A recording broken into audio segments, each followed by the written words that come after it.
What is the fun of living in such a cold place? This is a place with a per capita GNP of over $50,000, which is very well off, even in Canada.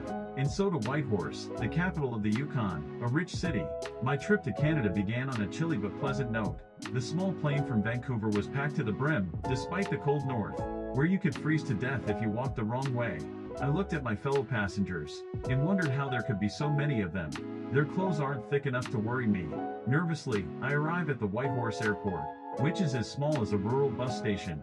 I know the city is sparsely populated but wealthy, but I'm still not used to an airport this size. What is the weather like today? It's minus 15 degrees. No, it's not minus 30 degrees. It hasn't been very cold this year due to extreme weather events. I see, but I can't help but stare out the window at the white flakes of snow, and wonder, what am I going to do? The Yukon is Canada's northernmost province, right next to Alaska in the United States, and although it's at a high latitude, it's actually not as cold as it sounds. The actual temperature isn't low, but the perception of it is frightening, and you'll find yourself pulling on your boots and bundling up in a wool hat and scarf every time you go outside. It's a wealthy province, so I expected the city to be big and crowded, but it's very quiet and the downtown area is small. It's a 3-minute walk from the Yukon River, which runs through the center of town, to downtown. On the way, you'll see a big wooden building that looks cool at first glance, and that's the Tourist Information Center. Let's start with some local travel information. Oh my goodness, there's a brewery in this cold city. The ground is covered with snow, so the cold must freeze the groundwater. But I wonder if they melt the ice here to make beer? I called the brewery to see if they have a tour this afternoon. I'd like to join the tour this afternoon. Can I book now? Yes, you can come at any time. The tour starts at 4 p.m., so just make sure you arrive on time. How do I get there? You can take a taxi from downtown, but it's about $50 a ride, and it's expensive if you're coming alone, so just take the city bus. You call and say that you are definitely going on the tour, but it's not cheap to take a taxi alone. I look at my watch and realize it's 3:40 p.m. I have 20 minutes to get there, but is it possible? How long would it take me to walk? About 30 minutes. I'll take something. I ran to the bus stop. I'm the only one running feverishly in this cold city. It's unfair to pay $50 one way for transportation when the beer tour is free. I see the city bus that the tourist information pointed out and jump on it. How much is the bus fare here? It's $2.50. Fumbling, I don't have any of those coins. Oh, I'm sorry, I was in a hurry and didn't have any coins. This is a $50 bill. Do you have any change? You're nervous that the bus driver will tell you to get off, because you don't have enough change. So you don't pay, you just keep walking. But where are you going? I'm going to the brewery in this brochure. Ah, there, I'll tell you when we get there. Just sit down. Oh, nice Yukon. So this is a very wealthy area. Yeah, I feel like I'm on a real white horse here in Whitehorse. I'm a little nervous about this unscheduled free ride, but after about 7 minutes on the bus, the driver smiles and tells me to get ready to get off. There's been a lot of snow this week, so the streets are slippery and hard to walk on. So I'm dropped off in front of the brewery building, which isn't my stop. I get off alone and can't even see where the original stop is. How could I not be impressed that I didn't pay for the bus and that it wasn't a city bus or a shuttle bus, but that it stopped right in front of my door? The brewery building, too modest to be a factory at first glance, is disappointing after all the excitement I had for it. Upon entering, I was greeted by a beautiful display of beer bottles, with unfamiliar labels and different colors. The store is empty, no customers or employees, and loud music is playing. I wonder if everyone has gone on a tour, and I wonder if I'm late. I look around the store, taking pictures of the items on display. Suddenly I see an employee working at a shabby desk in the back. Is this where the beer tours take place? Yes, it's about to start, just give us a minute. Excuse me, how many beers do I get to try after the tour? You get to try all the beers we make here. Oh, really? How much does the tour cost? The beer tour is free, so don't worry about it.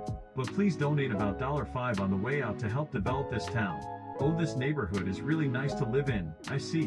What am I supposed to do with this wonderful neighborhood? Since there's no charge for anything a stranger wants to do, I'm getting to like this neighborhood more and more. Oh, so I can drink all the beers made here, even though it's a free beer tour. Yes, of course you can.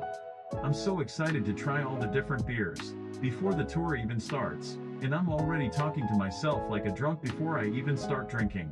Just then a couple comes through the door with a rattling sound. I think they're on a tour, so I say hello, but they're not interested in the tour, and as soon as they get here, They start tasting this beer and that beer at the bar, and then they hold out a big keg and ask for a refill.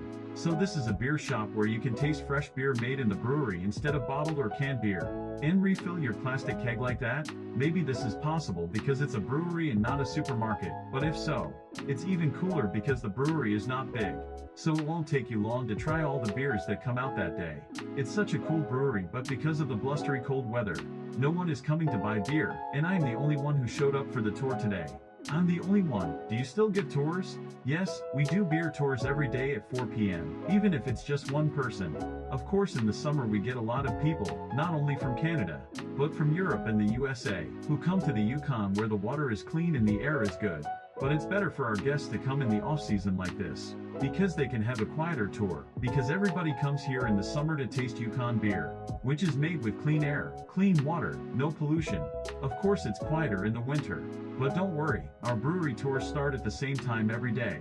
Since I was traveling in the off-season, my beer tour was a solo tour for one person who traveled all the way from Korea. The beer tour, which usually takes 40 minutes, was over in 20 minutes because it was a solo tour. But I was more interested in the taste of Arctic beer than watching the brewing process, so I honestly hoped it would be over sooner. I've seen the brewing process a few times in other countries during my travels, so I was actually more curious about the taste of the beer here. It's a small, family-run brewery, but I was surprised to learn that more than 50% of their beer is supplied to the Canadian domestic market. My curiosity about the flavors was piqued by our guide, who took great pride in his brews and was very enthusiastic about explaining them. She told me that most of the beer produced here is distributed to British Columbia, Alberta, Quebec and Nunavut, and is also exported to Germany, the home of beer in Europe.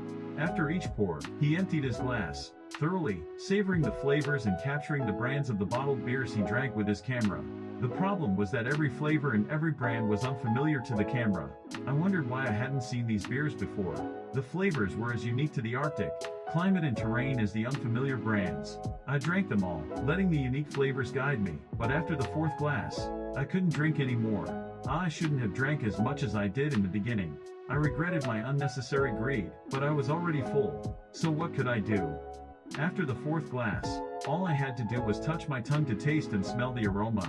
Even though the long-awaited beer tasting was over, I still had some lingering regrets about the tour.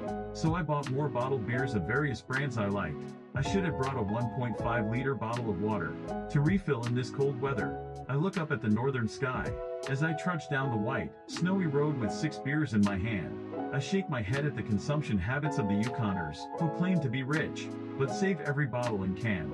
Here, where the northern lights are visible in the sky on a clear day, and the North Star is closer than in South Korea, I met people who are simple but strong, who live in a cold region but have warmer hearts. The beer I drank in the northernmost part of Canada will long be remembered as my Whitehorse, because I saw the people here, who are as beautiful in their behavior as they are in their hearts. The cold beer I drank in Whitehorse will long remain in my travel book, as a reminder of the warm northern Canadian sky. Thank you for listening Thorry's Travel Stories.